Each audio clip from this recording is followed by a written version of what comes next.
Mais d'abord, la campagne de vaccination contre le Covid-19 va-t-elle enfin décoller? C'est en tout cas ce qu'espère le gouvernement avec l'entrée en piste cette semaine des soignants de plus de 50 ans.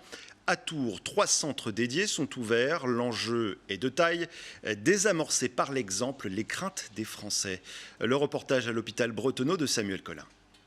De maladie Covid dans les 3 mois Du tout. Et pas de contact récent avec personne ayant eu le Covid. Un médecin et beaucoup de journalistes pour cette opération de communication du CHU. Depuis hier, la vaccination au centre de consultation des voyageurs est ouverte. Aux professionnels de santé de plus de 50 ans et ceux de moins de 50 ans avec des comorbidités. Ici, à l'hôpital Trousseau ou rue Jeanne Fouquet, il suffit de prendre rendez-vous par téléphone ou Internet. Le protocole commence par un questionnaire sur l'état de santé général.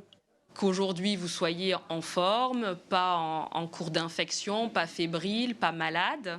Il y a le fait que vous n'ayez pas d'antécédents récents de Covid, puisqu'il faut être au-delà de 3 mois d'une infection par le Covid pour pouvoir accéder à la vaccination. Après l'injection, 15 minutes d'attente en observation, au cas où il y ait une réaction, fièvre ou allergie.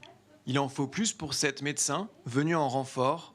Cette année, 2 personnes de son entourage sont décédées des suites du Covid-19. Mais moi, j'ai beaucoup plus peur du virus que du vaccin, figurez-vous. Parce que je sais que les vaccins, ça ne fait pas mourir, alors que je sais que le virus, ça fait mourir. La vaccination est ouverte à 2500 personnes au CHU, sans compter les soignants et médecins de ville. Ce matin, force est de constater le peu d'affluence.